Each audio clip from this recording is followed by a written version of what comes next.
Hi, everyone. Welcome to Kindred Skols. I'm Matt Freese, and I have an episode for you today, which is kind of crazy because I haven't put out an episode in since probably before the Vikings season began. As a quick update, and to get it in the beginning of this, I'm not necessarily planning to podcast consistently moving forward. This was just kind of one where I had a lot of thoughts and I had some time.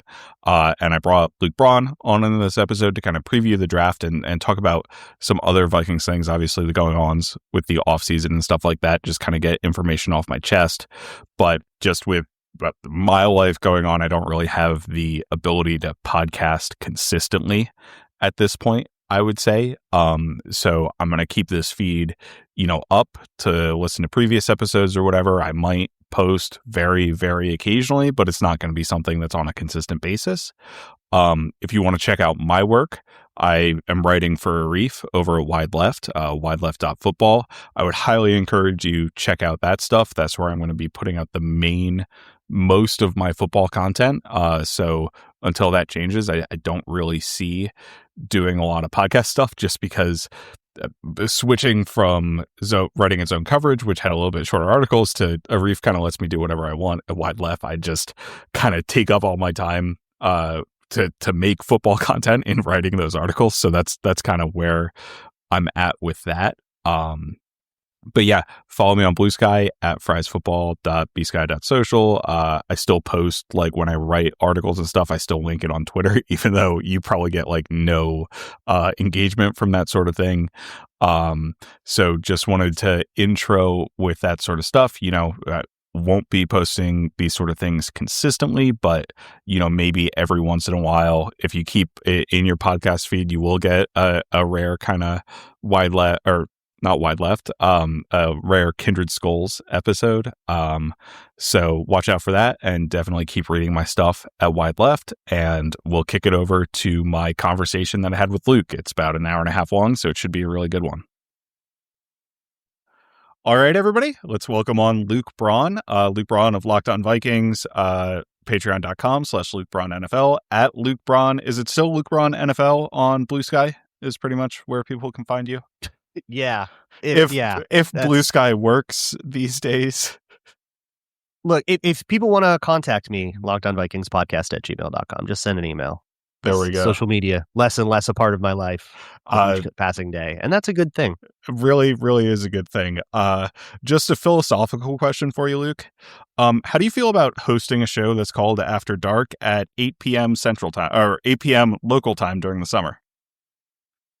I have thought about this. Thankfully, I have blinds that will block out the windows. We're going to be just fine. And I know that the vast majority of my audience will actually be in the dark. Fair. Any later, and it would be strange to ask people to be live in that show. Yeah, absolutely. It wouldn't be weird for a Reef, though. I know a Reef frequently is up to 4 a.m. This is lunchtime to him, so that'll be fine. And to me, I'm a complete goblin too.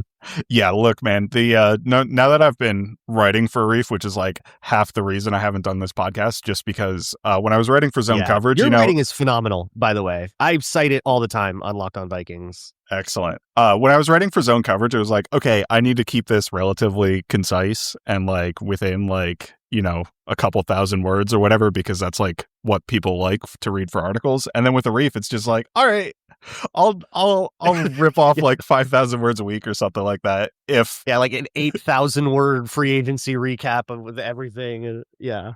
The Kyler Murray ones, I've been so crazy busy, I didn't get a chance to write it, but I did write the Kyler Murray thing, which is probably going to come out next month, and it's 9,000 words or something ridiculous. So it's gonna be a phenomenal time. 9,000 words on a signing that happened 2 months ago. That is beautiful.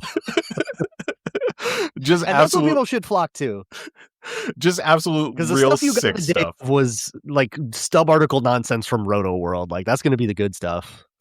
Yeah. I mean, just watching quarterbacks, it takes time, really, to understand what's going on, because it's such a consistent position. But what I wanted to talk about with you is just the general state of the Vikings, because this offseason has just been silly to me from a lot of ways. And it's I don't necessarily disagree with the moves they're making, but I think if you look at like the messaging the organization has given out, like it just kind of feels nonsensical to me, right? Because obviously they fire Kwesi. I think it's very justifiable to have fired Kwesi. Like we don't need to totally relitigate that, but the drafting was just so bad that it is justifiable, right? Like you can't fail consistently, not get barely any young talent out of like 4 consecutive drafts, right? And not be at least on the hot seat. I think it's a little bit like, 2025 didn't go where we expected, so now we're panicking and we have to rearrange everything, and like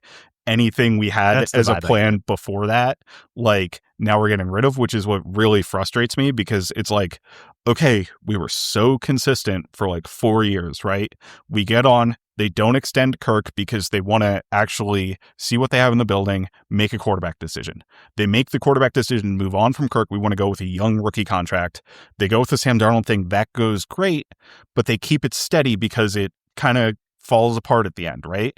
And it's like, okay, we have this young player on our young contract, and now all of a sudden we're snap changing because, I mean, it was bad last year. Like, don't get me wrong. JJ McCarthy did not play good football last year, but now we have to snap and totally change everything because it didn't work out perfectly the way we planned, right? And we were eliminated with 5 weeks left in the season, and that's unacceptable. And now that guy has to be completely out the window. We're done with developing him, because that's just simply what it is when you bring in a player Kyler Murray's caliber. Like JJ McCarthy is not going to start unless Kyler Murray gets injured or he's so bad that you have to go back to JJ McCarthy, right? That's just like what's going to happen. Yeah, which I don't think you get 17 out of Kyler Murray kind of at all. That doesn't seem like that's totally fair. Like that's just been too much of a trend over the last few years. So it could be. I think this has been the Kevin O'Connell / Kwesi regime. Tell me if I'm overstepping here. Has been defined by overreacting to whatever hurt the most recently. And like, I got to be honest, like, I know you've been beating this drum for like quite a while, and I think you were ahead of it, and you were ahead of it compared to where I was, because I was pretty much disagreeing when I was hearing you say that sort of stuff over the course of the season. But yeah, I think that's what it is. And I don't know if that's an ownership driven thing, right? Where it's like the Wilfs are like, we see this problem and they're going to bring it up when they meet with you, right? Yeah. And now you have to fix it. Or it was just a Kevin O'Connell thing, and Kwesi was a little bit more like, and I don't want to be like Kwesi was good, right? Because I think, the general reporting was really confusing to me, and then Arif's reporting kind of tied a little bit of it together, where it sounded like, because everything Kwesi was saying from the outside sounded like collaborative, like we're going to be good and we're going to collaborate and that sort of stuff. But it was Arif, like so much that people like didn't respect. Yeah, and Arif had if people don't respect the GM, it kind of doesn't even matter how good the drafting was or not anymore. Exactly. Like, at that point, you're not leading the team. You got to go. Yeah. So it's like it's a really hard line to walk there, because you don't know the internal dynamics of the building. But like, yeah. But the Kevin O'Connell thing, it just feels way more reactive than I ever thought he was going to be, with kind of how he's positioned himself, right? Which is pretty frustrating. Yeah. And how they position themselves as a process over results team by getting Kwesi as like, he's supposed to be the analytics guy and all that stuff. And it just hasn't worked out that way. But yeah, I was beating that drum hard last year. We were lucky enough, we got to do the Ireland and England trip to go to those 2 games. And so I was sitting there in Tottenham with my dad, and we were like specifically complaining about what had happened in the Steelers game and how they had reacted to it with the offensive line and stuff, and how they had reacted to it for the Browns game. And now they're getting run on like crazy. And when it was like feeling like they were about to lose that game, and Quinshon Judkins was going crazy on them. And that was like when that thought first popped into my head. And then it like kind of kept popping into my head when they had, I forget what game happened, or I think it was the Eagles game right after that. And then they were like, we will not be run on by Saquon Barkley. And then Jalen Hurts drops a 158.3 on you. And then they're like, okay, we have to, back off a little bit more. We're going to go too high shell all day long. And then for the Thursday night game, and then the Chargers do what they did. And it's like, okay, can you stop just like looking at last week and being like, never again? Like, you look like the most wounded, hurt team. Like your feelings are hurt every single time. And I do think they're acting like a team whose feelings is hurt. Like they watch Sam Darnold go win the Super Bowl, right? And then their guy sucks, and then they don't want to. The Vikings were laughed at. They're a joke. Literally, the most popular joke format in sports is a picture of JJ McCarthy. It's crazy. They don't want that anymore. And for the Wilfs, who have always, like, if you think about the history of the Wilfs with the Vikings, right? What happened the first time they, like, right away when they bought the team? Ticket scalping, Whiznator, Love Boat, right off the bat. That was what happened when the Wilfs first bought the Brad team in Childress. 2005. Let's get serious. Bring in Brad Childress, never again. They are so... It is so important to them that the Vikings have dignity and respect throughout the league. They do not ever, like, that's why they are so averse to the idea of being the 3-win team, because they don't want to get clowned on. They care about the perception of the Vikings.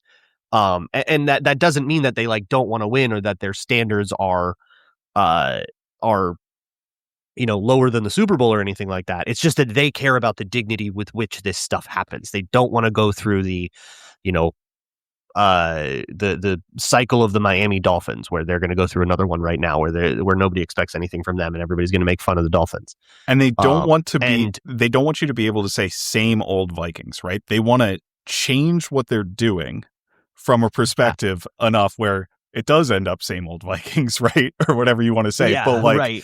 You're never going to stop people, but I guess, sure. Like, we didn't try it the same way. They don't want to be the laughingstock. Yeah.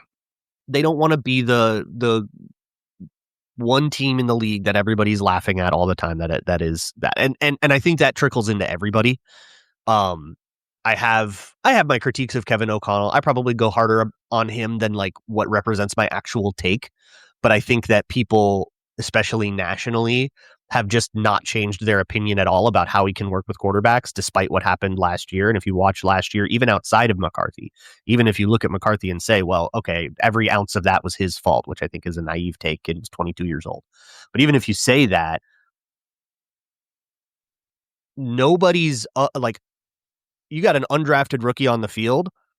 Max Brosmer was the worst of that situation. Nobody was worse than that. Yeah. You have a backup on the field like Wentz. Other teams did way better than what the Vikings could pull together with a backup in that situation. And O'Connell has done better with backups in the past. So I think he lost the plot a little bit trying to recreate the magic of Sam Darnold.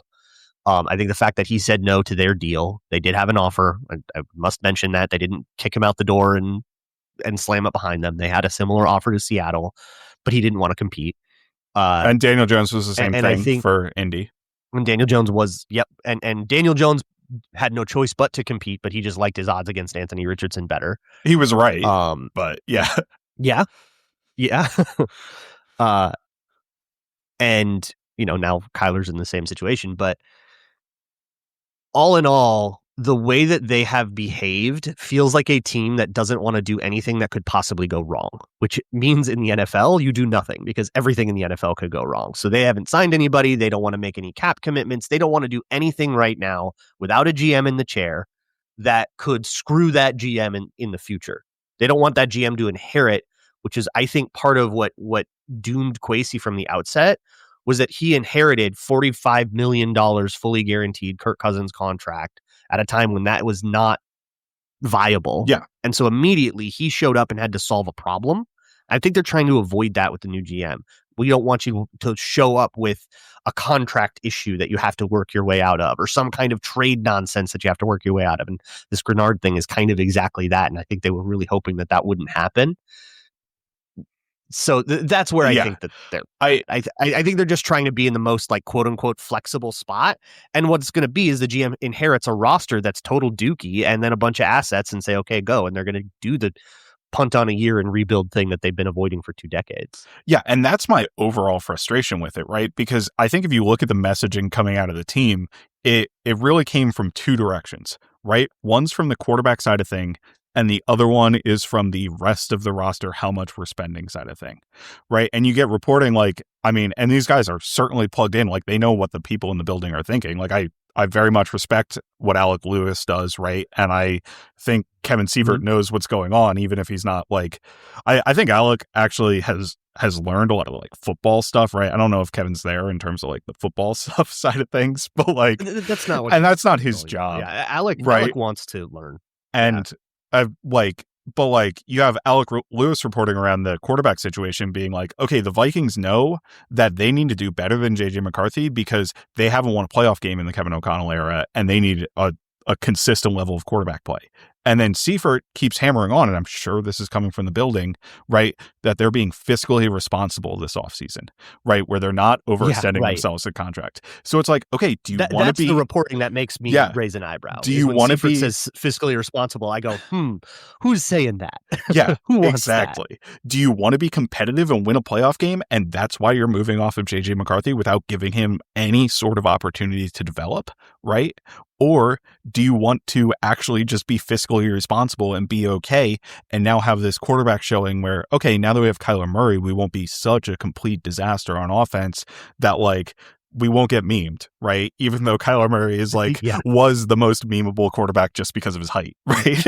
like yeah. Oh, that was the other, not putting O'Connell in front of the media at the combine like 2 weeks after the Super Bowl was the cowardice. That was the one that cemented it for me. That's like, oh, they're embarrassed. The Vikings have pee on their pants right now, and they're just trying to not to go back into the dance floor. Like, so it's like, it's just ridiculous to me how you can speak out of both sides of your mouth that way, and it's just because you don't want to make any commitments, like you said, because you don't actually have a GM. As much as Rob Brzezinski probably wants the job, it appears. Especially with how much reporting there is that he is like not sure he wants the job. Like, come on, guy. Yeah, he's like, you can kind of, well, I don't want to be a body language analyst, but the actions of the Vikings are not becoming of a man who thinks he's going to have this job in a year. That's true. This is not a guy that like thinks he's, setting up his regime or anything. This is a guy that's deferring. But like with quarterback, I really do think, I think they're delusional for it, but I think like in Kevin O'Connell's heart of hearts, he does believe that there's every chance that JJ McCarthy has a puncher's chance here, that he could go to the offseason, develop, make a step forward. Look at what Drake May did. Look at what Caleb Williams did. They got so much better in their second year starting and can show up to camp as a completely different remade man and then beat out Kyler Murray, who I know that you're more inundated in this than I am. I finished my work on him closer to March, but from what I remember watching this and thinking like, these are not good mechanics. Did you watch? So what Kyler did you watch? Did you watch his 2020 because I watched all of his 2025 stuff, but I went back and watched some 24 stuff. So I did one game of 24 and then I did like how it ended in 25. So I did that like, the Thursday night Seattle game and then the last one against the Titans. And I saw a lot of the same stuff. And then I went back and watched his game against Minnesota in 21 to see the difference. And the mechanics were he was stepping into throws so much more confidently in 21. In 24 and 25, he's falling away from them. And that to me is like, I've been hurt a lot and I got to protect myself. He's probably been told a lot. He's got to protect himself. So he's like falling away. Everything's a fadeaway jumper. And I think that causes a bunch of them to sail a little bit less comfortable in the pocket, that kind of stuff. And so I totally see a world where you get one of those slow-mo videos of McCarthy and Murray and Wentz and Brosmer and they're all throwing together. And that McCarthy's throwing motion is the best one out of the three. Sure. Out of the four of them. I totally see that world. And then everyone's like, whoa, what happened? What is this? And I while I think as it is right now, I don't see any reason to like pick JJ McCarthy to be the starter to win a competition. I do think that the Vikings are open-minded about one. As delusional as you think that is, like they're going to let that be an option. They're going to leave themselves open to the idea that this guy reinvents himself. I don't think it's literally 2 days into camp, they go, he's still that guy, whatever, in the slow cooker, Kyler, you're the guy. And then they do it. But I think Kevin O'Connell is leaving that open because he still loves this kid. Yeah, I don't think it's literally impossible, but like just, based off of history, how many times does a player in McCarthy's position actually get a legitimate chance? I think it's really low, right? And, obviously they if feel benched the for a pressure. year, it's over. Yeah.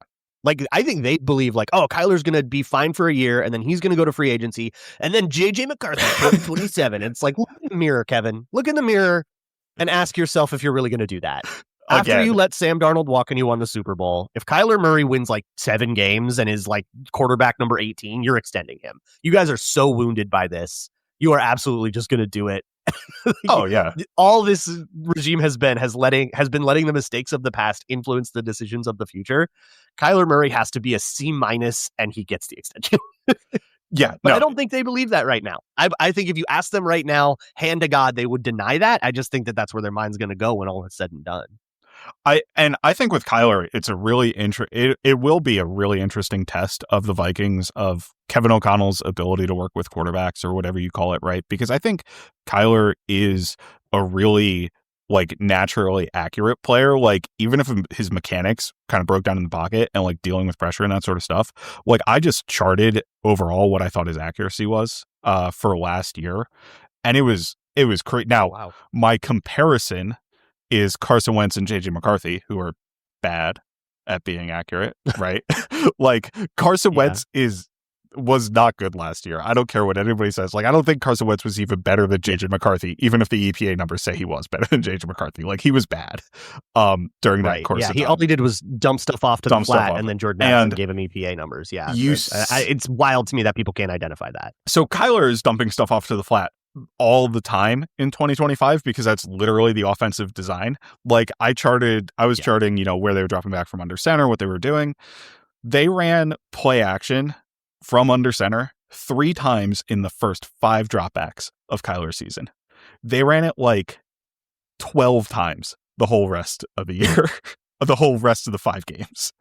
It was like they had a plan. They wanted to be an under center play action drop back team, and they scrapped it almost immediately. He took 2 sacks in the first 5. Like he was completely uncomfortable being under center, which I thought was really weird because he did a ton of under center stuff in 2024 with the same staff.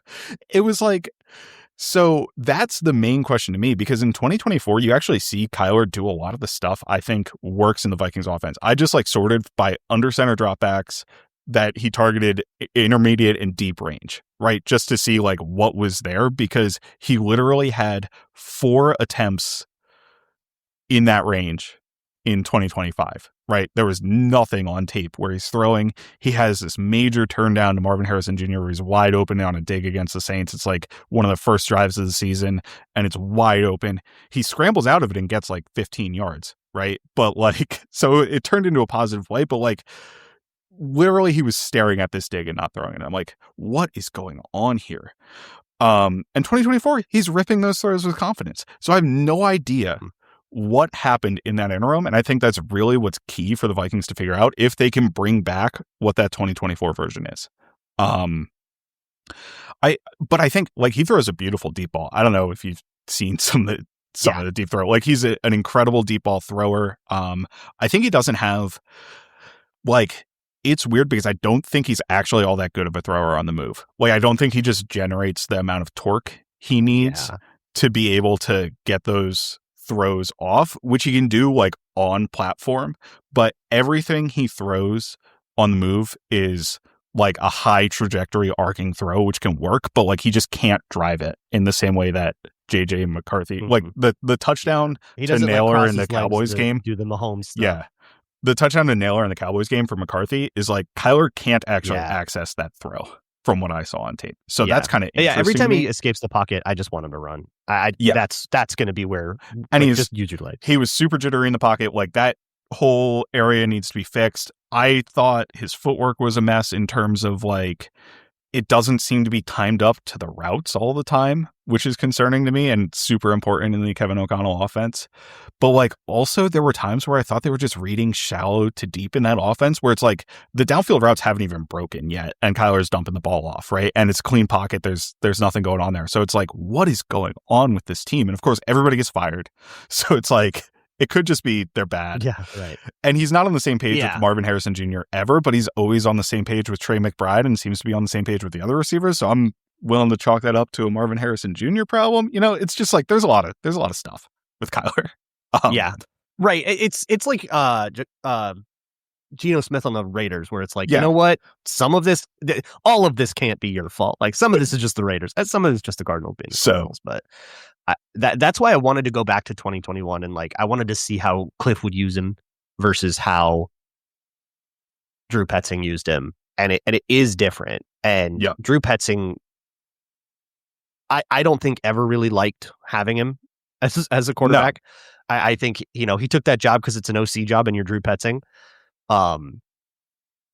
But I think he never really wanted to run the kind of, because that kind of like Cliff Kingsbury is the best match for Kyler Murray. And when he got fired in Arizona for reasons that he got fired, you're not going to get a better fit, like ever. That's why I want to sit Kevin O'Connell down and be like, Kevin, do you want to run that kind of offense? That's what I'm wondering. Like, well, so here's an idea that I think is interesting: is take all of your rollout stuff and just pistol.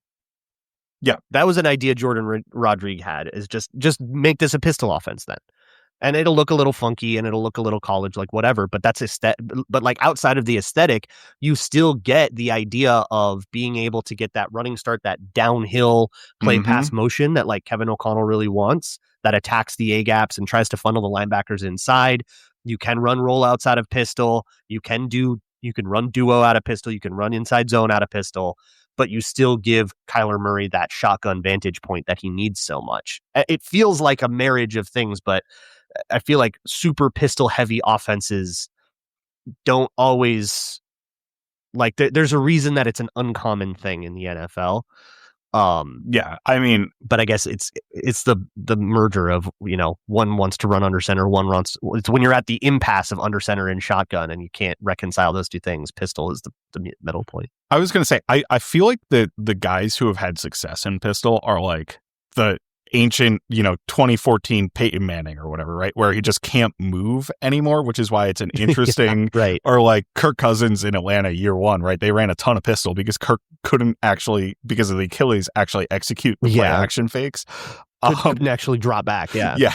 So it's like, it is kind of weird though that the NFL, like, because there is the marriage. I wonder if it's like the footwork timing and that sort of thing, right? Where, okay, I'm still trying to execute, you know, play action drop back footwork out of pistol, but now I'm getting way too much depth because I'm starting back further, or it's just hard to time up with like the ride motion, right? In terms of the handoff. Like I kind of wonder why philosophically, because it should be a good marriage between the two, but nobody uses it in the NFL on a regular basis, basically. Yeah.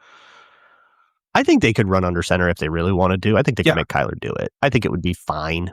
It's just, you know, not what he has done in the past, but I do think that's one that I think O'Connell could push. Yeah. I thought he was very capable at it in 2024. At least, you know, I definitely filtered it down to where I was watching the good plays out of it, right? But like they ran it over 100 times, like under center play action stuff in that season. Just I was using the NFL Pro filters, just any sort of passing attempts. So like he was doing it a lot. And I thought, you know, on the plays he was targeting deep, he was pretty proficient at it. And then it just completely disappeared in 2025. And that's the operative question to me. So, yeah. And well, you know, the people who made those decisions didn't keep their jobs. So, yeah, it is what it is. It's fascinating to me. I mean, I'm pretty down for the Kyler Murray experience. I as much as I have worries about like this guy not be like, he is living off of the reputation of things that happened 4 years ago. He's been to the playoffs once in his whole career. How much like it can't all be just Arizona. And he has had years where he's, you know, the 19th best quarterback and all that. And I think there's a worry about that. But most of the discussion is like, well, that was better than what they were last year. Well, yeah, McCarthy might be too, but also that's still not good enough. Yeah. What is the expectation here? What is the sell of this year's Vikings? And it feels like we're just going through a 1993 Jim McMahon season and going, well, you know, that'll work out. I guess they made the playoffs that year, but They didn't like that. That wasn't a version of the Vikings that ended up really contributing anything to their immediate future. Yeah, and that's the concern I have is, okay, we get Kyler, we get some better competent quarterback play. And certainly what Kyler was doing last year was way better than what J.J. McCarthy was doing last year, right? So I'm not trying to say it'll be as bad.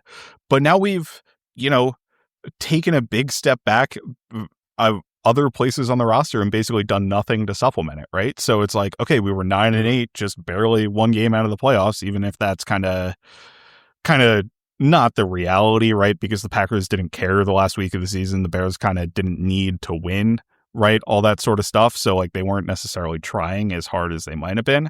Helps the Vikings out a little bit in the record wise. Now we've had a worse defense. So you can say, national media can say from the outside, like, oh, the Vikings were 9-8 last year. They had the worst quarterback play in the league, basically. Upgraded at quarterback. Yeah. And they're a confident playoff team, but they've deteriorated elsewhere on the roster. It's like, so, and refused to address those issues. I mean, we've got right now, if they had to start a game tomorrow, which is a bad faith thing to say in February, but not in April, not when the draft is coming. And that's kind of your last chance to really add real talent. You have starters Jay Ward, Levi Drake Rodriguez, Blake Brandel, and Ty Felton. And I guess Ty Felton. Yeah. And Ty Felton, if you count wide receiver 3 as a starter, which I think you should. Absolutely. That is highly concerning. You can't address all of those in the draft. So you either have to find, June signing Stephon Gilmore Band-Aids for all of that stuff, which again is not contributing to the future.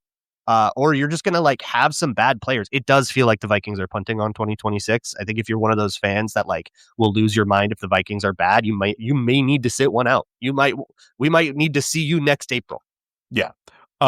So I do want to move on a little bit here. We'll talk about needs in a second. I'll just go quick because I know you haven't watched these guys. I was able to watch James Pierre and Ryan Vandermark. James Pierre, I like as tell me the deal. As a startable outside corner. He's a little bit skinny for his size, so he can get out physicaled off of routes, but I think he's a really smart player who communicates pretty well. I think he can start. And he's really aggressive in run defense and coming up and tackling. I just love his demeanor. His play demeanor is awesome. So I think he's a starting caliber player. I think the Vikings, if they wanted to roll into the season with Byron Murphy, Isaiah Rodgers, and James Pierre, they could get away with it. They've certainly got away with worse at corner under Brian Flores. But he's not the type of guy, and he's not being paid like the type of guy, and neither is Isaiah Rodgers, that prevents you from wanting to upgrade and swing big in the draft, to me, right? So it's I could certainly see them take that in the first round. Vandermark, I'm a little he's a much better run blocker than he is a pass protector, in my opinion. He's a good run blocker. I think he can start as a run blocker in the NFL. He was way too up and down in pass protection. He's just not consistent in his sets or with his hands. He's a hugger, right? He's got high hands, which is good, but super wide hands when he's coming in, and the hug technique basically. And it seems to be kind of what the Bills are teaching, right? Because they're left tackle, not Deion Dawkins, but the backup left tackle when he came in the game. I wasn't really paying attention to Dawkins, I'm sure, but he's one of the best tackles in the league, right? So it's whatever he's doing is fine over there. I'm not worried about that. But he just wasn't. He had some really nice reps, but he wasn't consistent in terms of when he was making contact with people. He was kind of late with his hands, right? A lot of times, and not winning that first contact, and he could get beat in those ways. And he plays high too, because he's a tall guy with long arms, right? So it's just sometimes an issue for him. I don't think he's Justin School, right? Justin School was pretty unplayable at tackle. I think he can get by, but we're going to be frustrated with some losses in pass protection and some sacks he lets up if he has to play. Yeah. And ideally he plays not near, because Justin School played 600 snaps. Right. Ideally he doesn't play at all. But we'll see how that goes. People complain to me a lot in YouTube comments and stuff about but you got to fix the O-line. It was the O-line. And it's do you know who's playing? Yeah. On that unit at a given time? We had Joe Huber out there at times. To be fair, you do have to fix center, but I digress. I mean, so there's 1 out of 5 positions, and that's the thing. But they're not. I would kind of get if people were we got to get rid of Will Fries because you're mad about the contract. But I thought he was fine, just didn't live up to the price tag. but fine generally, like just a below average guard, and you need a center. And it's like, man, that's not the worst O-line spot in the league. The worst O-line spot in the league is, oh God, Justin School has to play a lot. Yep. That was the worst that could happen. And it's like, okay, he's on the Bucks. The bad man can't hurt you anymore. Yeah.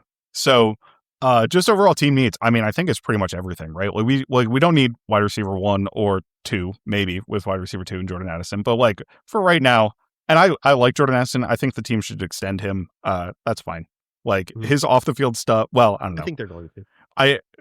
I would maybe wait until next offseason, but I'd be certainly willing to do it. Yeah. Without like further issues. They will probably do so next. Yeah. I don't think that's a this year conversation unless you're, Darisaw or Jefferson or whatever. But even Jefferson didn't get it on his going into his fourth season. He went going into his 5th year season.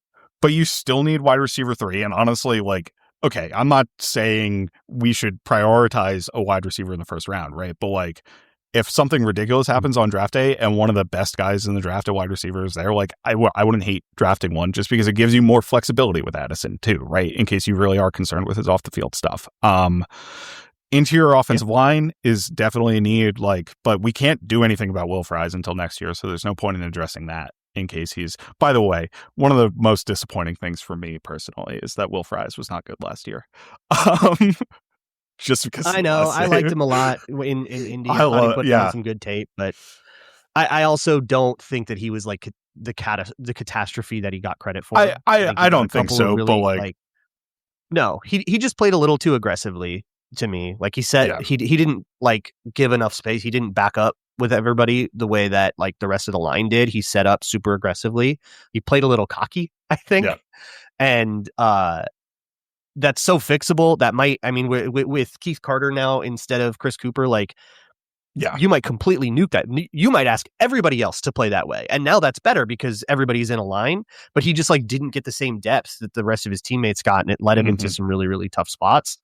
So I am not ready to like say that the year 2 leap for guards anyways is fine. I am totally okay with it. I don't think he's a priority to.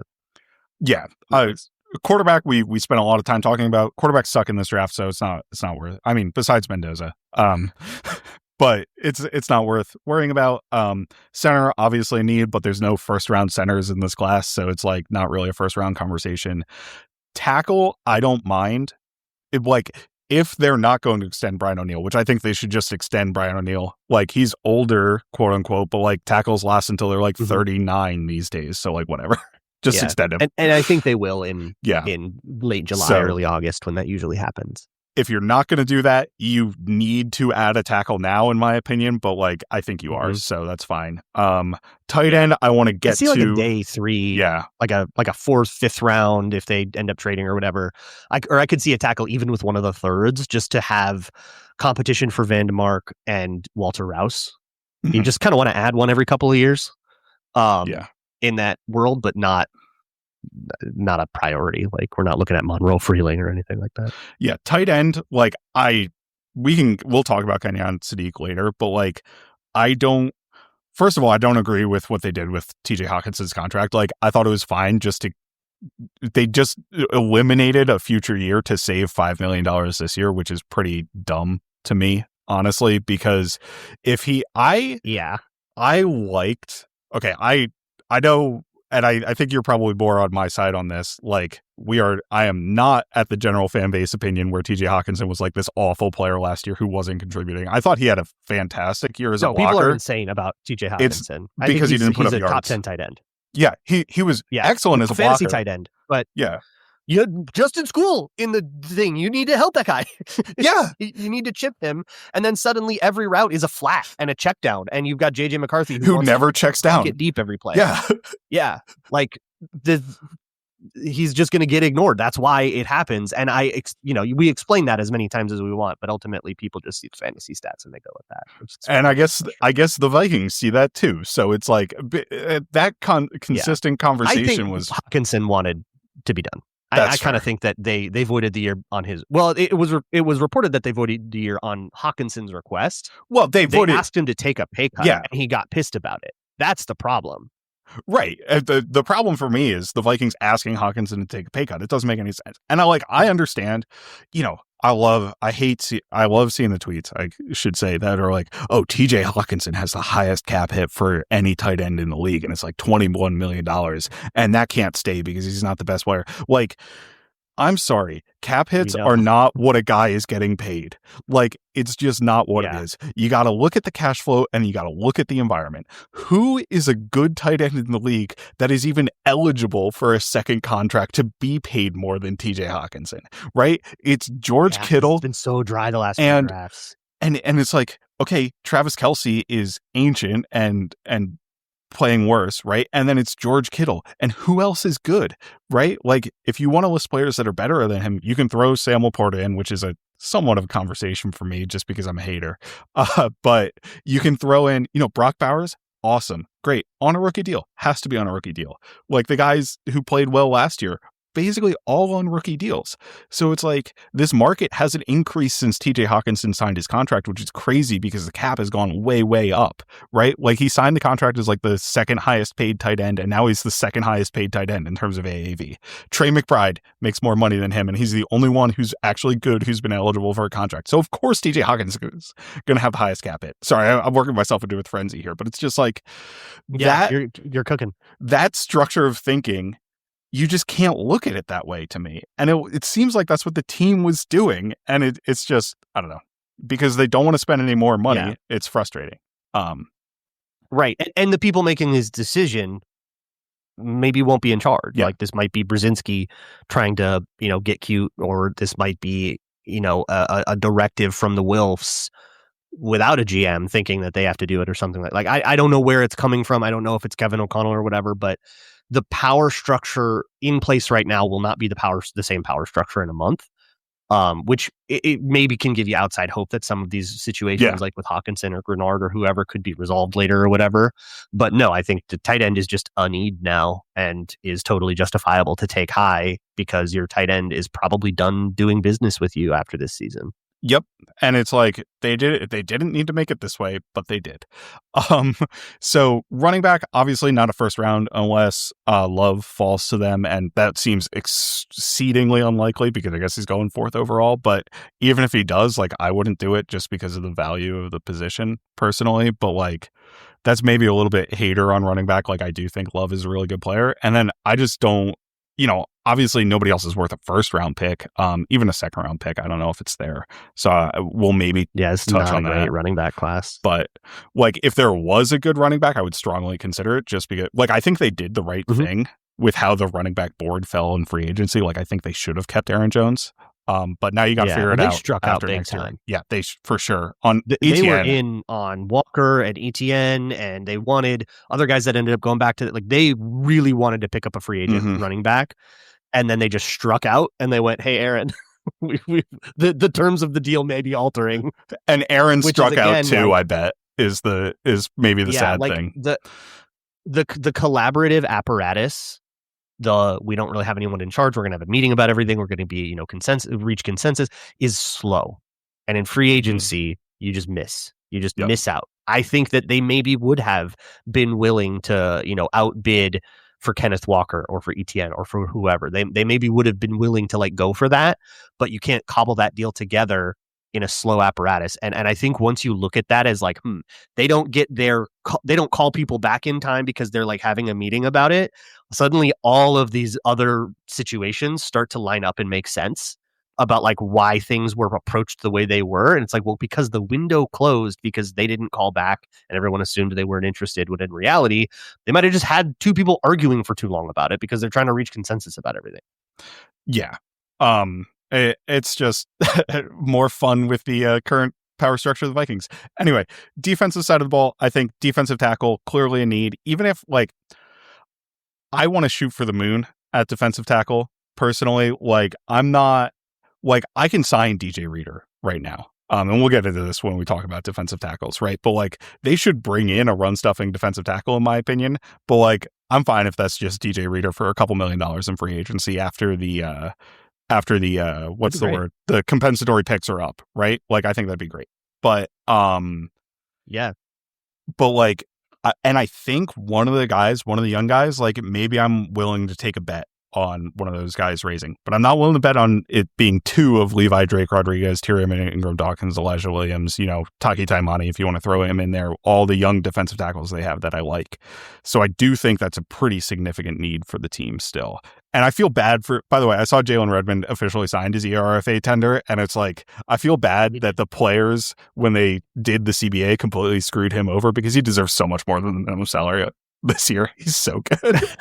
I think he'll get it. I kind of feel like he's somebody that gets paid like before the season. I think they need to do what people have done in the past is they've given like the highest level RFA tender as like a 2-year contract. So you get the minimum this year and like the highest level RFA tender money for next year. And that gets you through your 4 years, which is like, I think a pretty reasonable and fair thing to do. And then you're in a real extension place. Yeah. Yeah. I don't think I'm with you. Like, in terms of the depth, I'd like it as depth, but I think that just because of Levi Drake Rodriguez's athleticism, I think there's a ceiling to that. I think like as more than a rotational player, I would be very nervous. I would be very nervous about that. I think you can cobble about one starter out of like 3 of those guys. Just rotating him in, but you still need another starter. Is my point? Yeah, you still need or it's just going to be a situation where we look back in 5 years and you're like, remember when Levi Drake Rodriguez? It'll be like when Dakota Dozier started for a year, Tom Compton started for a year. That you're just going to have a bad player in the position for a year, and that's just going to be what it is. And maybe that's where that goes. I don't trust Levi Drake Rodriguez as an every down guy. Don't mind him as a rotational guy, but even as a rotational guy, you could kind of tell, the backups are in. So I don't trust that. I think Tyrion Ingram Dawkins is also kind of at his best in a rotational kind of third down NASCAR kind of role, if you want to do it that way. I don't see him as like an every down player. And, agreed. And we're just super like light on beef. We just need bigger men because if the D line is going to be that small, everyone's going to go 12 personnel and just punch us in the mouth. Yeah. For positional need, edge rusher depends entirely on Jonathan Grenard. I feel like I'm taking crazy pills when the Vikings don't just extend Jonathan Grenard and pay him like $30 million a year on the extra years of the extension, but like whatever. Nobody can authorize the check. Nobody can authorize the budget, Pat. I finally found a trade compensation that I would accept for Jonathan Grenard, and his name is Dexter Lawrence, and they're not going to do that because they don't want to pay Jonathan Grenard money, so they're not going to want to pay Dexter Lawrence money. So swapping impossible. Otherwise, getting a second round pick for Jonathan Grenard would be such a disappointment to me. I would be so upset at that limited level of compensation for the level of player that we're giving away. I mean, and I understand like the dynamics of the NFL, like people aren't going to give up a first plus, but to me, he's a first plus type of player, just how he plays on the football field. So yeah. I believe that it has fallen through. I think that there were trade agreements the reporting is that nobody could find the contract with Jonathan Grenard. I think he learned his market wasn't what he thought it was. And I think that trade talks have fallen through and that Grenard will remain with the Vikings. That's my prediction right now. And it's different than what my prediction was 2 months ago. So I think it'll be okay. But even without him, I mean, Van Ginkel's a contract year. What do you get out of Turner? Is Grenard going to stay? Now there's a contract problem. Now he's frustrated with the org. Like I wouldn't mind adding in that position at all. Just not the highest priority versus like safety and D-tackle and center and stuff. Corner, I'd love to add a real start, like high level outside corner to the team, or corner in general. Like I really love Byron Murphy, but like obviously I think Pierre and Rogers are like fringe starters, so you can always upgrade on that. Don't let good be the enemy of great, right? Linebacker, linebacker's a hard one for me because I want the team to extend Cashman, so it's like I don't know how much I want to go all in on a linebacker, and obviously they gave the money to Wilson, right? And they gave him a 3-year deal, right? But it's like that's also one of those where don't let the good in Eric Wilson be the enemy of great in a linebacker that we really like if they're available. And then safety, it's such an annoying thing, right? Because the Vikings have all of these players, especially on defense, where it's like, okay, you can put this guy on the field. Like he's not going to be just an absolute catastrophe. And you could maybe argue the other way about Theo Jackson, right? But like, we can make it work with these guys because we proved we made it work with these guys like last year. Right? Like for the most part on the Vikings defense. But it'd be really nice to actually get somebody who's really good in there. And that feels like it could take Brian Flores' defense to the next level. So like outside of Metellus, I'm really looking to replace, Theo Jackson and Jay Ward just because, again, maybe I trust one of those two to turn out to be an acceptable level starter, but it's really hard for me to do both, right? It's like a Reef's theory where if you have a competition and one of the guys beats the other guy, like you have a pretty decent opportunity that guy's good. But like if you only have one guy, you have no idea whether or not he's going to be good. It's like, you ever see that thing that's like, oh God, the worst thing in the world happened to me. I became important at work. Yes, that was like that's Flores's secondary. Yeah, right. It's like, we need a word for it, like Band-Aid-itis, where like, yeah, you papered this over and it was okay, but that cannot be plan A. The fact that you overcame it does not mean that it was not a problem. Yeah. And that's the way that secondary has been for Flores' defense since he got here. So I would love to get someone serious. I know that they've tried and that scene in Booth and it didn't work out and all that. That shouldn't shy you away. Get somebody serious. I think, I would be absolutely stunned if there was not a safety or somebody listed as corner that could be a safety like Traden Stukes somewhere in the top 75 for the Vikings. Me too. I mean, and I guess they're scared to take corners in the first now because it just didn't work out for the longest time. Still reeling from the Mike Zimmer streaks of taking a corner every other year, which was good and worked. And Andrew Booth continue to do that. Also Andrew Booth. Yeah.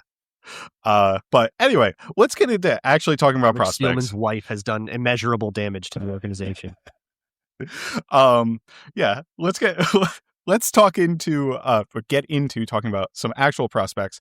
We'll start at safety, where I'm sure you and Forno have the spiciest take in the Vikings sphere. He's way further on it than I. Oh, I know. I don't want to be put in the category with Dylan Thieneman is a third rounder and Tyler Forno. I'm not there with him. All right, that's his take. All right, so let's talk about Thieneman and McNeil Warren, and you can throw Traden Stukes in there as well. If you've watched anybody else, feel free to talk about them too. Yeah, I've watched a handful of safeties. So Downs obviously is like that dude. He plays a lot like Harrison Smith, where he will align in places that are kind of psycho. Yeah, Downs is your actual Harrison Smith replacement, by the way. Like that's your actual Harrison he's the Smith dude. Replacement. Yeah. If he somehow falls to the Vikings, if he does, it means that everybody's way more worried about that knee problem, whatever it was, than we knew. So that's the guy. I don't think he will. I think he's gone in like top 6, top 7, something like that. So the next guy on everybody's board is Thieneman. Here's my deal on Thieneman. He is small and fast. That's like the way that he plays. He does not hit with a lot of authority, which for a safety, for somebody that's going to be like rocking and rolling down into the box, or somebody that's going to be a blitzer or whatever, I kind of like everybody's running back can pick him up. And I think that that's an issue for your safety. That's not true of Harrison Smith. That's not true. That wasn't true of like Cam Bynum could win one of those. So I think that's really important for safety, and that's like a box he just doesn't check for me. But the big one is footwork. And I did a Patreon video, patreon.com/Luke Braun NFL, that was about like a lot of his video was about footwork. And basically he just runs in an out of control way that makes it really difficult for him to change direction, even if he could do so well in like a short shuttle or something, which I don't think he ran the agilities, which I'm also a little concerned about. Because I wonder if he doesn't think he will get a very good time. And it's better to just have a DNP on there. So I don't love it as a Vikings fit. I don't think that he should be asked to do what Viking safeties are asked to do a lot, which is line up on the line of scrimmage, sim pressure, fall out into a hook zone or maybe even a deep zone, and then stick your foot in the ground and then run back into the flat or something when it's a bubble screen because you simmed pressure. I don't trust him to do all that change of direction efficiently enough to get there. He's got recovery speed, long speed, but I feel like this is a guy you can juke, you can run a route on, that you can, like, I think he gets juked into oblivion by Jahmyr Gibbs twice a year. Like, that's the concern that I have. So if they take him, I'm open to it. And he's such a jock. He's just such an athlete that, like, you could say, okay, but I would kind of call him a project here. Yeah. Put him on a Fangio scheme where he can like knife down from the roof. then I think that that's excellent, where he's not changing direction as much. It's just point and shoot. Then I think that works out great. He could be an awesome player for like the Eagles. But I am not the only person that has watched him and then gotten like Lewis Cine thoughts. Well, so you're not the only person who's watched him and gotten Lewis Cine thoughts, because guess who he played for in college? Dan Lanning, who was the Georgia defensive coordinator. Yeah. So that's why he's Lewis Cine. So my entire draft process, Dylan Thieneman and I looked it up, did not run Agilities, by the way. My entire draft process has been basically listening to the Read Optional podcast. So it's a Substack. It's Ollie Connolly and John Ledyard are the ones doing the Substack. To me, like, on a podcast, if you're looking for high level football talk, like from a league wide perspective, and Ollie, he's British, but he's like very heavily steeped in the Bill Belichick way of things, which I think is relevant for the Vikings in a lot of ways. But like schematically. So I think I don't know. Go check out Read Optional Substack. It's great. Their draft content. There's a couple free ones. They're doing like 2-hour episodes and covering like 5 prospects. It's awesome. They go super deep on these guys. I love the way they talk ball. I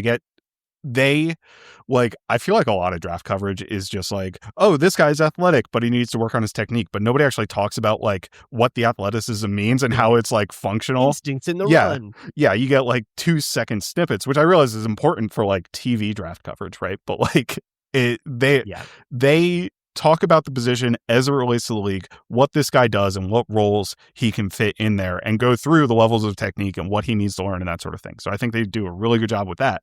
The first thing out of their mouths was, oh no, I was somewhat concerned this is Lewis Cine again, because he's playing the exact Lewis Cine role. I think a lot of draft people and a lot of defensive people I respect on like Deontay Lee, they all liked Lewis Cine coming out of the draft. Like, I don't think that was a terrible pick by the Vikings. I think it was the player didn't work out, right? And the role protection, I'm sure, is part of that.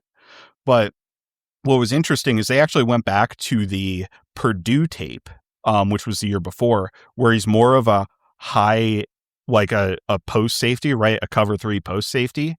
And they really liked that tape because he basically understood everything that needed to go on the defense, was putting out fires everywhere, and showed the athletic ability to be able to make that work on a consistent basis. So I think that if you're asking Thieneman to do the Cam Bynum role, like that's what I would want Thieneman to do on the Vikings. And I think that can be a really valuable role individually, but it's not Harrison Smith, right? Is the thing that... Right. You have to stop thinking about like, replace Harrison Smith, exactly. Harrison Smith. No, just get another safety, get a new plan. Yeah, and why don't we replace Cam Bynum, who we did a terrible job of replacing last year, right? Like, that seems like it's pretty valuable too.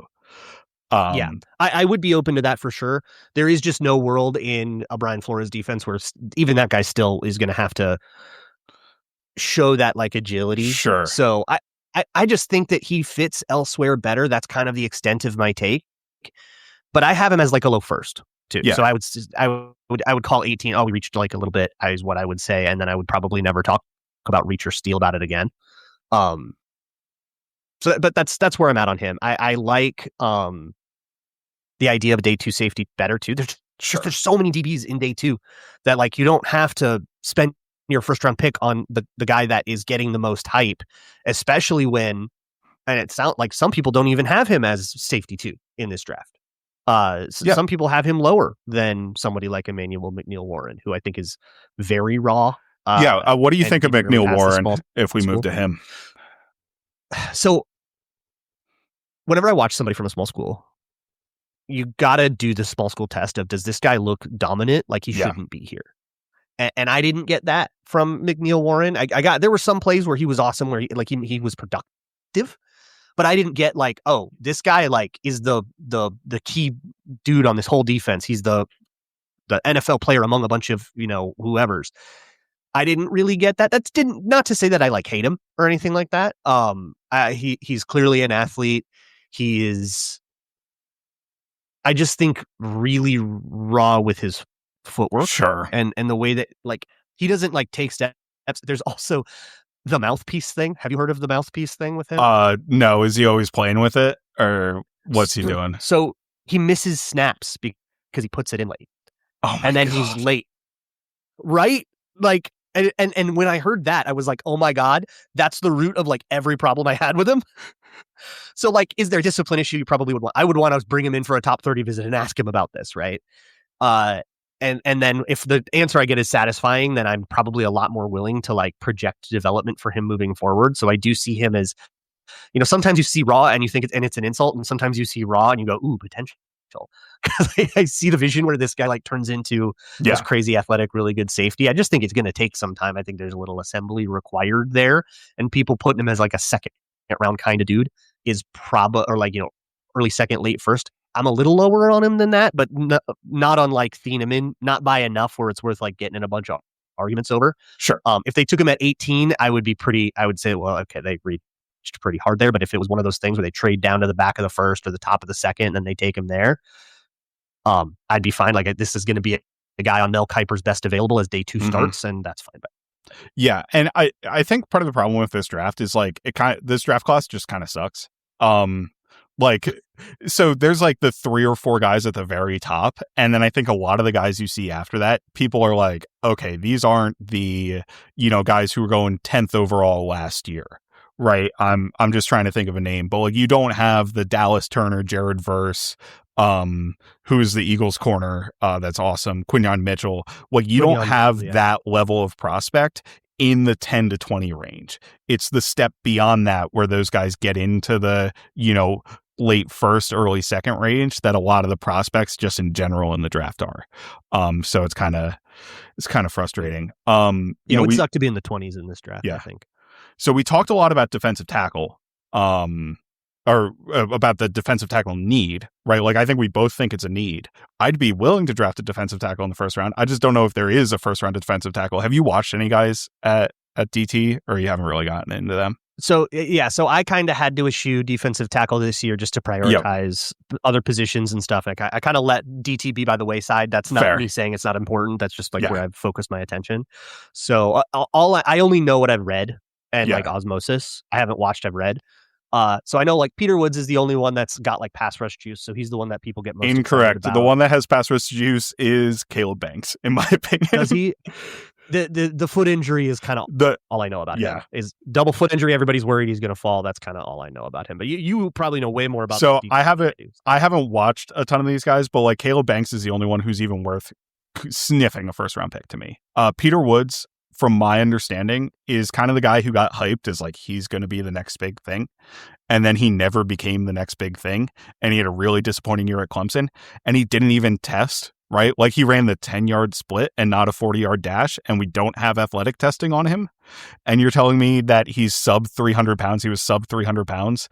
And this is going to be like a juice guy because he wasn't willing to test. Like, that's really concerning to me. How do you run just the 10-yard split? I have no idea. I don't think so. You can Google it, though. Like, he ran just a 10-yard split. I don't even know how that's like. You just stop after 10 yards, I guess, because you don't want to go the full 40. But like, it was at a pro day, so they let him do whatever at his pro day, so they let him do whatever he wants. He didn't test at the combine. Like, this guy, to me, just based on the profile, is not worth a first round pick. Like, you got to have serious questions about that, and being sub 300. I don't know. Like, if your concern was the Vikings didn't hold up well in the run game at all, a sub 300, pass rush first defensive tackle is not going to fix that. I also don't think a run defense only defensive tackle is worth anywhere near a first round pick, because like I said earlier, I can sign DJ Reader right now. Now, granted, like, some of the other good run stopping guys went, but like Roy Lopez, who's a good run stopping defensive tackle, like, he is what you're hoping for if you take a Lee Hunter, in my opinion, because you're not going to get pass rush juice from those guys at all. He got $5 million in free agency. Why am I spending, a first round pick on a guy who's worth $5 million? Like, that doesn't make any sense to me. For Caden McDonald, none of these guys might be first round picks at all. Like, the only one I've seen is Caden McDonald, and he doesn't have pass rush juice. Like, how happy do you think the Lions are with Tyleik Williams, who they took in the first round last year, who's like this similar player? Like, it's just not. It's just not worth it in the first round. I forgot about Tyreek. I liked him. That's probably, those guys are probably all day 2 then. Like that's the rumor, so I think that will vindicate you. But that's a conversation I'll step out of. Yeah, I would like I don't know. I was just, if you think about the best run stopping defensive tackles for the past 10 years, right? Like Brandon Williams for the Ravens was a big one. Like Michael Pierce, who came to us eventually, right? Also a Ravens guy. Snacks Harrison. Like Brandon Williams and Harrison Phillips, if you want to count him in like a good run stopping defensive tackle, they were drafted in the 90s, right? Like I can't think of a guy who's a high level run stopper and not like a freak pass rusher. Like a Jeffrey Simmons or a Dexter Lawrence are obviously freaks of freaks, right? But like other guys who are noses, they just aren't that valuable. It's just really hard for me to see it. So another rant there, but it's just like not worth it. And it doesn't sound like the guys are going in the first round. So corner, have you watched any of the corners? I think you watched Terrell, I know. Yes. I've watched several of the corners. I have watched Jermon McCoy, Avion Terrell, and Mansour Delane. Perfect. That's who I want to hear about. I haven't really gotten to the day 2 guys because I think all 3 of those are figured to be first rounders. So Jermon's my favorite. His tape is my favorite by a mile. Obviously, the knee, what's the deal there? You got to ask those questions. He's the guy I took in the Locked On NFL mock draft. Perfect. And I traded up for him. So I was really excited to see him fall. I legit think this is a Derek Stingley situation where, yes, the knee is concerning. Is he going to be healthy? Stingley has had injury issues, but when he's on the field, Stingley's a dog. Like that's a dude. Yep. I think this could be somebody that legit erases a guy. And one thing we have not gotten the privilege of seeing, I want to reshape the way people talk about corner. We have not, it's not that we haven't needed a corner, it's that we've been able to overcome bad corners or older corners, Shaquille Griffins who can't make another team. You know, we've had Fabian Merle. We have very frequently had cornerbacks on the field who other teams have deemed unrosterable. Not we didn't want him for his cap hit, but you're gone at the 53, you're on the practice squad. Yes. And we've overcome that. Great. That does not mean that you should plan to. And what we have not gotten the privilege of seeing is what Flores can do with a corner that just freaking rules. So for him, he's just an absolutely phenomenal mover. And that's what I like the most about him, just as an athlete, just the fluidity, smooth hips, fast, agile, fantastic mover, just very good at getting from point A to point B, change direction. If you want to talk about footwork, like with Thieneman, it is fantastic teach tape awesomeness. Can basically get into press alignments with reckless abandon, can do anything from press, can keep his feet flat and off coverage as long as he wants because he can always turn and run because he's so agile. So he can play like a maniac and still stick with guys. And when I say guys, I mean, one of the games I watched here was against Jeremiah Smith. Like, doesn't get any better than that in college football in 2024. So I absolutely adore the tape. I think it's phenomenal corner tape. The injury is a problem. He's 188 pounds, so how helpful is he going to be to you in the run? That's an issue. There were some coverage busts that I was concerned about, but as a college player, it's like, you know, that's all just being young, and you're going to see that kind of all over college football. So those are the concerns. But he is, to me, even with the knee injury concern, he is CB1 to me. He is the guy that I want on the Vikings the most, which is why I traded up for him. I saw Mansour Delane go in that draft, and I was like, you know what? I had a deal in place with Tampa. It was I traded 97 for 155 to go up 3 spots in the first. I did it. Avion Terrell is very Flores-y to me. I really do think this guy could be the pick. Okay. Not only with the like peanut punch stuff, but very aggressive downhill corner. Another one that I think can play very.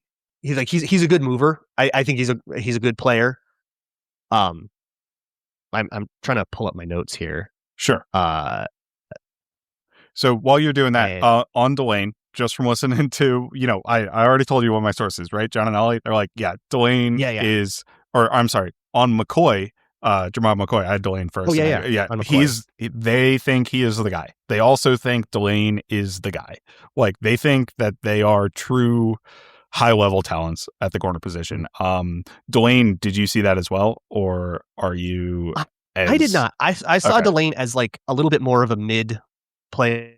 I see him as an NFL starter, but just like an average one. Mm-hmm. That I didn't make a video about him, but I just remember seeing I remember having legit questions, not I'm raising questions, but legitimately I had to ask people, hey, is this guy fast? I can't. So their comparison for him was Kamari Lassiter, who famously ran a 4.6 or something. Well, that's a good way to sell it to me. I love that guy. But he's awesome in the NFL, right?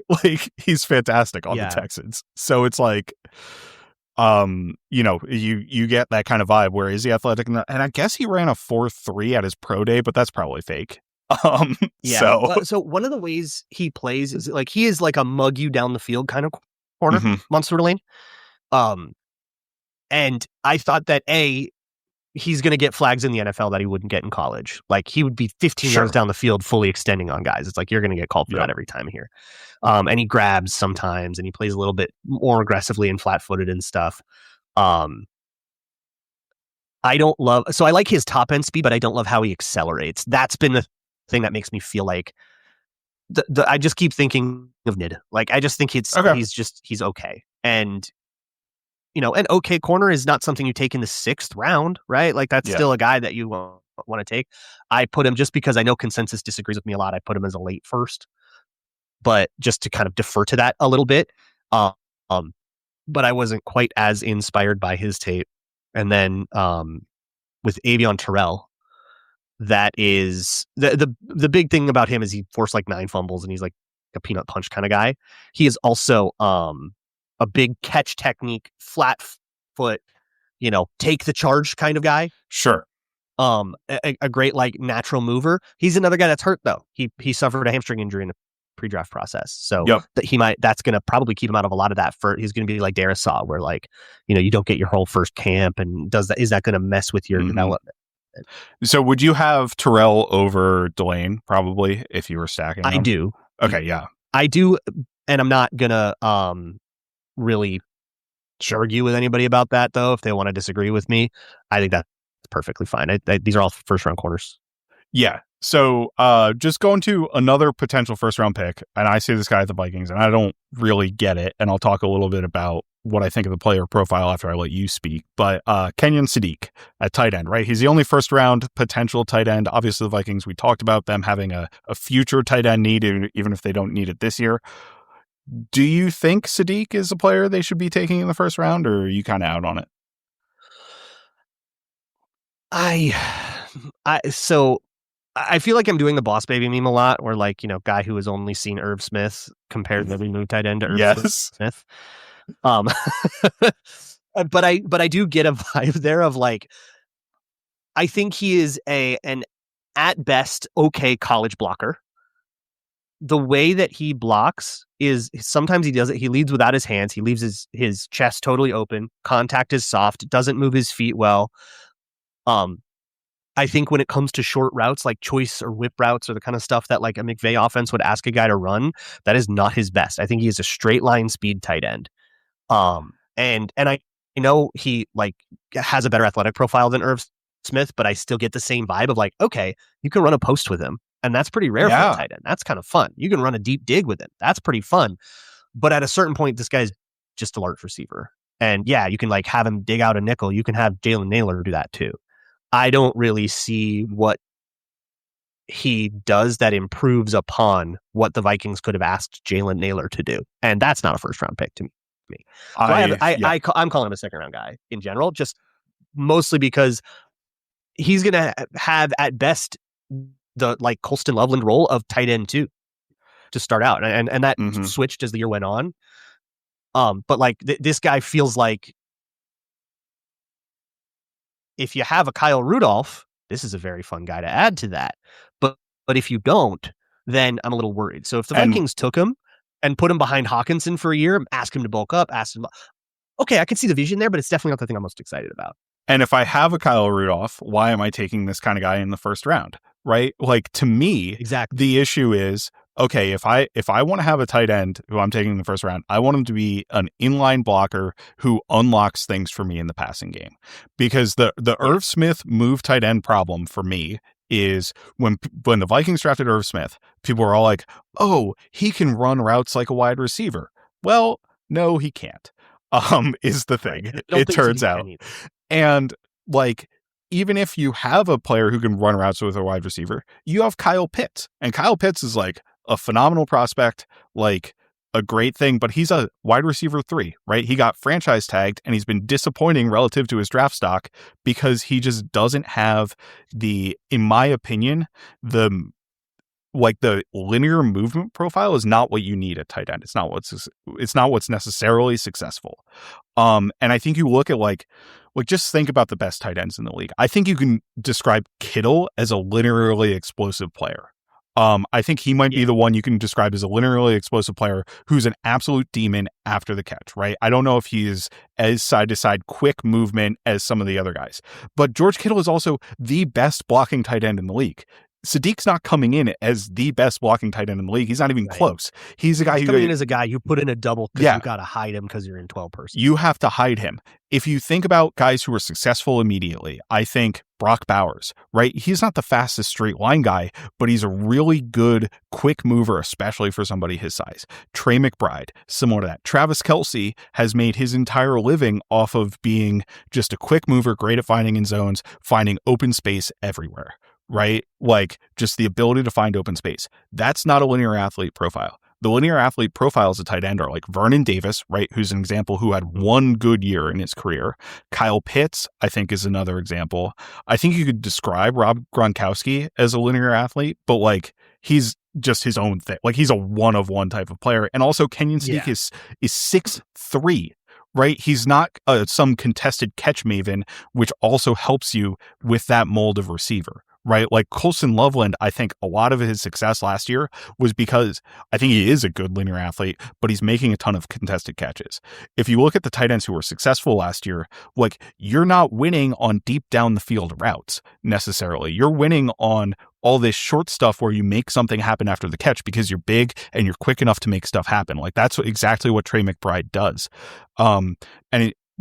I would use examples in the second round last year, second and third round, like the tight end, the Rams drafted Terrence Ferguson, something like that. I forget his full name. I think his last name's Ferguson. Colby Ferguson. Colby Parkinson is a different guy. You're talking about. Yeah. He was he was an Oregon tight end, which is kind of funny because Sadiq was also there at that time. There's another tight end in Oregon that's going to come out next year that I actually like a lot more. But he was a linearly explosive athlete. He didn't produce in year one.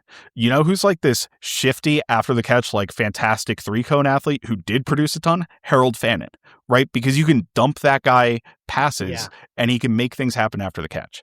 That's my concern. What routes are you going to ask him to run? Sorry.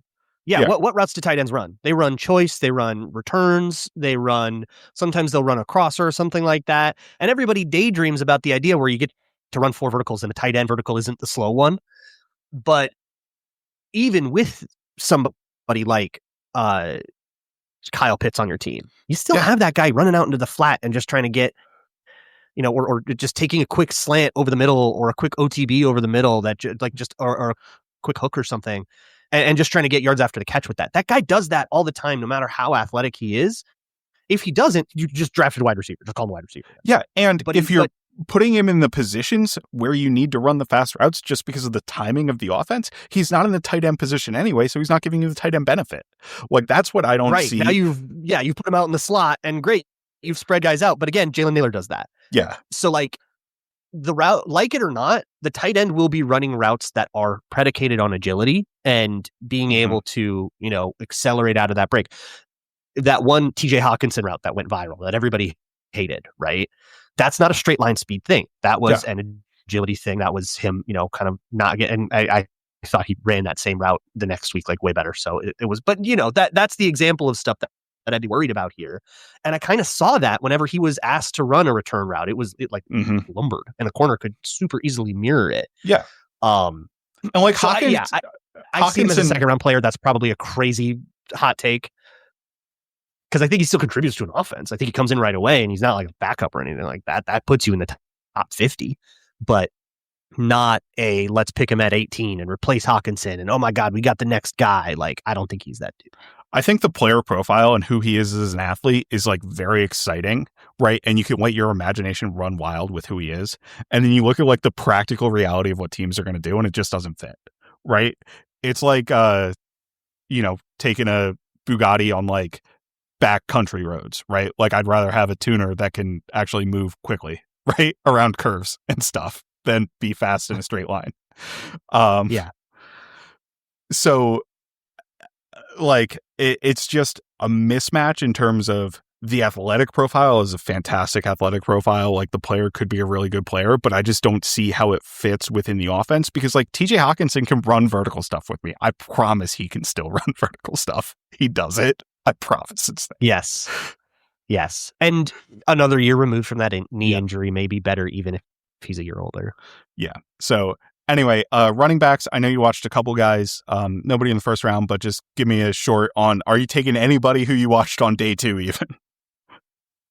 Once you get to past like the top 75, I think whatever. I think somebody like Jonah Coleman is fine. Emmett Johnson's fine. There's a lot of Madisons. There's a lot of kind of not very bursty.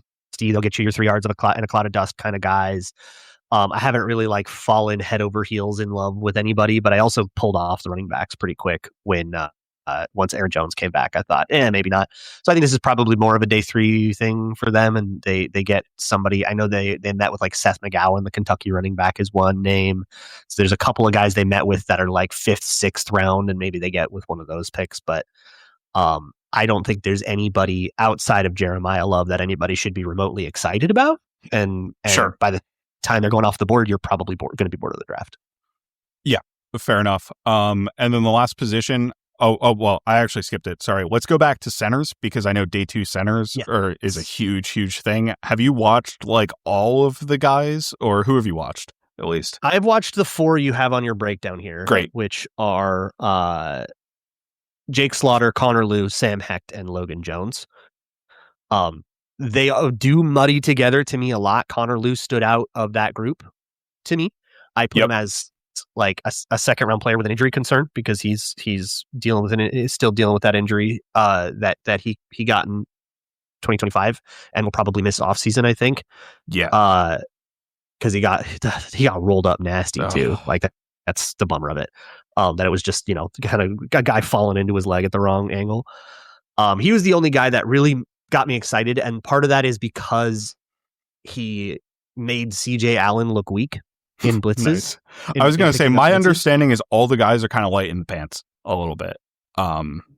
Yeah. Oh yeah. Yeah. And I kind of take that back a little bit because now I've watched CJ Allen, and CJ Allen just does that on the blitz. Sometimes he just comes in soft.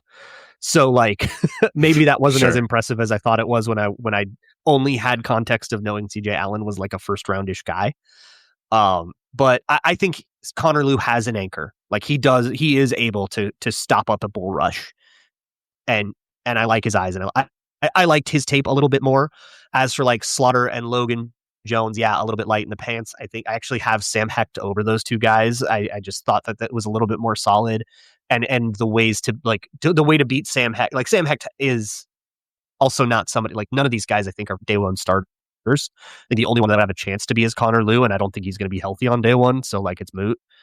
So these are pick 82, pick 97 kind of guys. And honestly, if the Vikings, like I've kind of gotten to a place where if the Vikings don't draft one of them, if there's a run on these guys and they miss out, I would be like, I don't know what you do with, I would be bummed about what that means for the future of the position. But I honestly don't know if these guys make an impact on like against a Blake Brandel that learned how to snap. Yeah, and that's kind of the frustrating thing for me is like you look at sorry to go back to the beginning of this podcast, but like you look at the Vikings approach to free agency, right? And like safety is a bigger one to me, but like there were so many options at safety in free agency. There were just so many starting caliber guys available, and you completely sat that out, right? You didn't make offers to freaking anybody. And now you're like pigeonholing yourself into taking a safety in the first round of the draft is what it looks like. And, we can talk about whether Thienemann's worth it at that spot, but it's like center's a similar thing where it's like, okay, now all of these centers in the draft, really, are you going to have a day 1 starter? And now you're stuck with Blake Brandel. And center was a lot thinner in free agency. Like, I'm not saying it's necessarily their fault, but like the Lions signed Cade Mays. I like that idea. They could have just gone out and solved the position.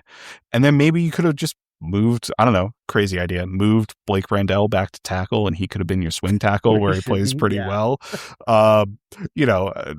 I know that's insane, but like save money, spend money at center to save money at swing tackle seems kind of like it might be smart considering how much tackles get paid. But I have a theory about it, and that's that this is a decision. The center decisions have all been made very emotionally.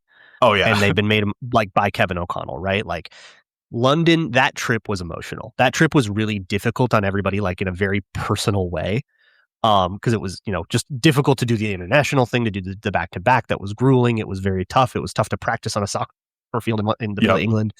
So it was just tough on everybody to do that whole big long road trip. That took a lot out of everybody. So by the time you get to the last day of your trip, which is the game against the Browns, and you've benched Michael Juergens because he screwed up like 4 run IDs in the second half against the Steelers. And he went, we're putting in this, and he's got a hamstring injury anyways, but he did go into that game briefly. So like, whatever. Like he was suited up, I think. He went in against the Eagles after the bye. But like because Blake Brandel kind of held up, now you gave him all the help in the world. You ran, everything was a bubble screen away from Myles Garrett. So, but like, because he wasn't the disaster you were so expecting him to be, because there's so many negative thoughts when you're that stressed out and tired and like everything's gone wrong and you're 2-2 and JJ McCarthy's still hurt and everybody's wondering about soft benching and you're way too online. And he gives you a glimmer of hope by having a halfway reasonable game against a pretty good D-line. And I think that made Kevin O'Connell go this guy made me feel good fifis, and so he's in. And I think that really like happened. Like, and you could go back and justify it and say, well, you blocked pretty well and stuff, but like you had a center on purpose for weeks who couldn't snap over the guy who you had designated as your backup center a month before that. Like 5 weeks ago, that was your center, and you changed your mind to a guy who couldn't snap.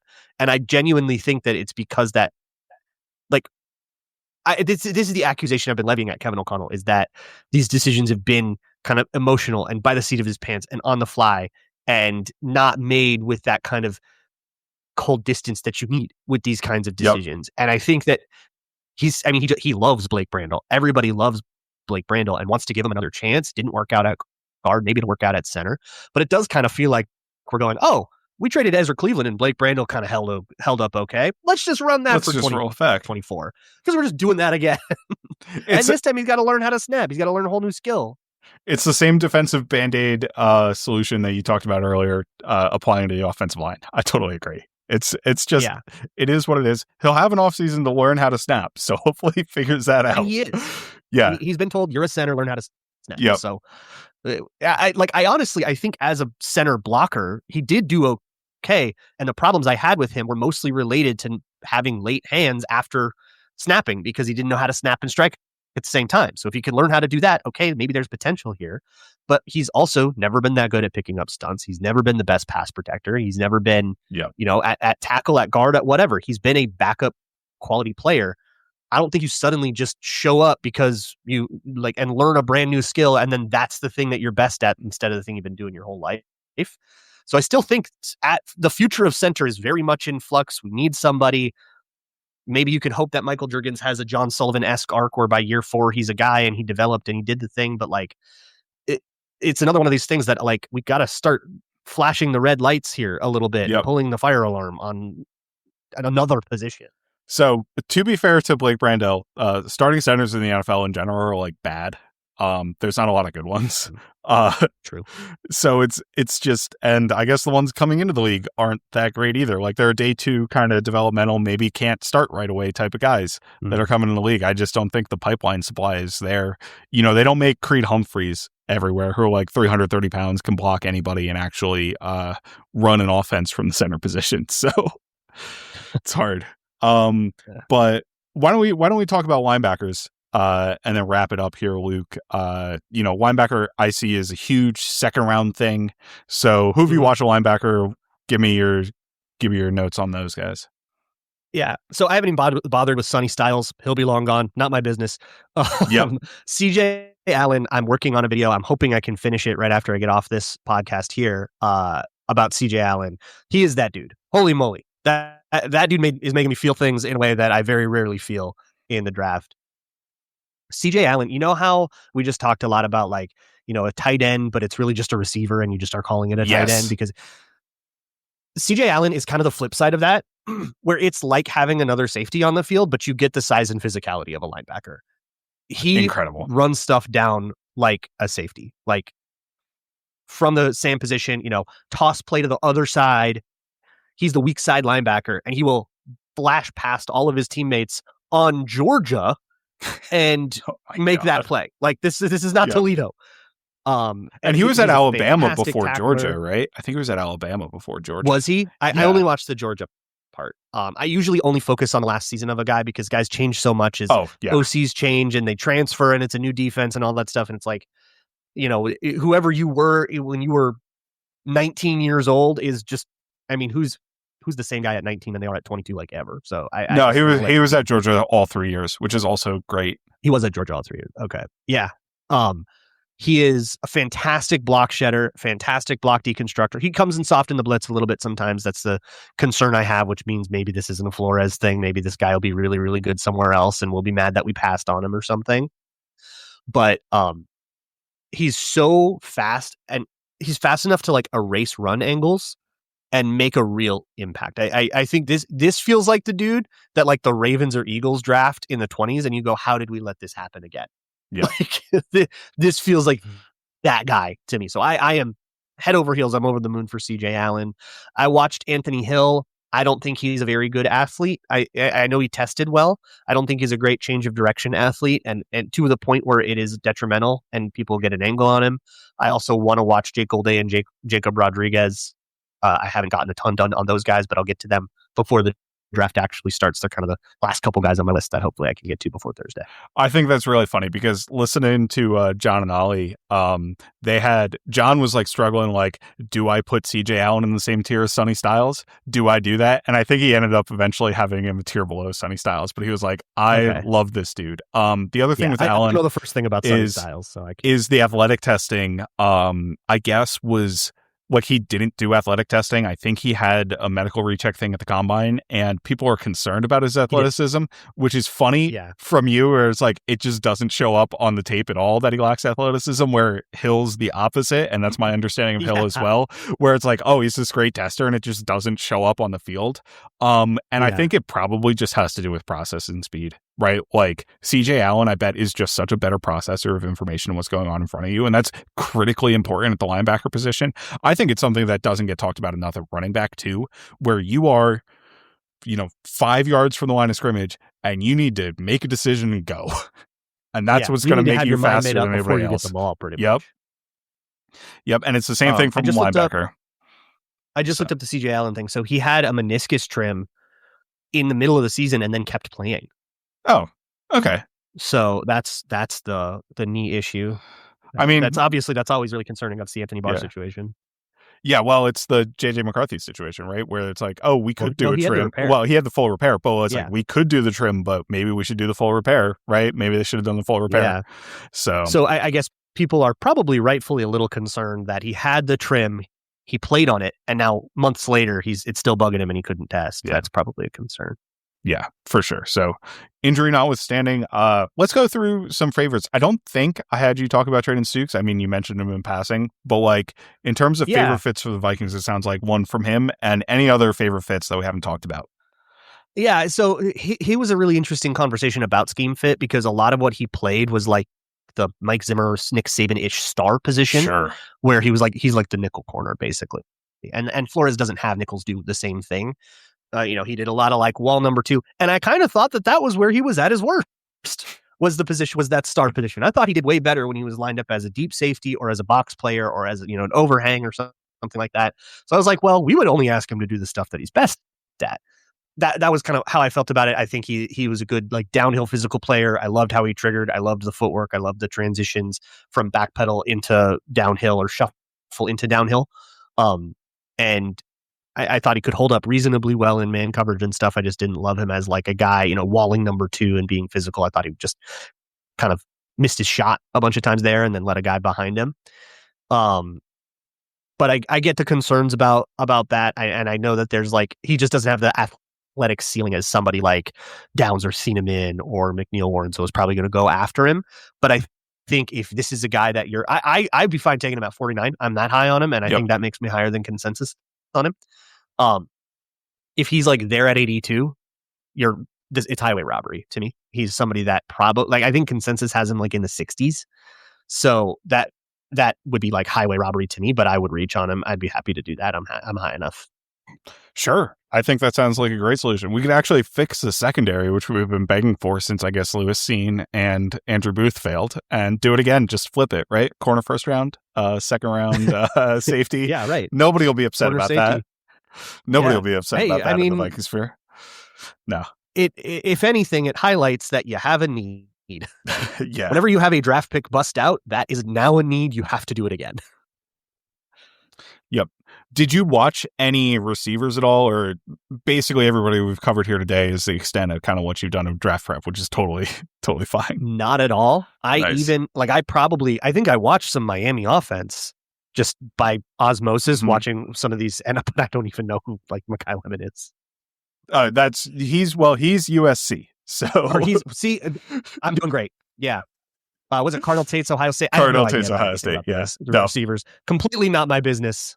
Whatever discourse is happening there, that's beyond me. That's someone else's job. All good. Another shot just from me. One. And I would be screwed. Oh, yeah. But I'm taking that risk. Totally fine. I mean, I don't think they're taking one in the first round, but I love a day 2 receiver, honestly, because I don't believe in Ty either, Felton. But like, maybe we won't extend Addison and whatever. Maybe we want another. Like, there's a justification in hindsight if they do. 100%. Because like every position's possibly a need. But I was like, they're not going to do this. I'm going to focus my attention elsewhere. I can't do the thing that like Forno does, or like the Emory Hunt, watch 600 players. I can't watch everybody. I got to pick a couple positions and hone in on it. That's the way I do this. No, it took me until mid-April to watch the 3 guys the Vikings signed in free agency this year. So that's that's how much time I have had for draft prospects.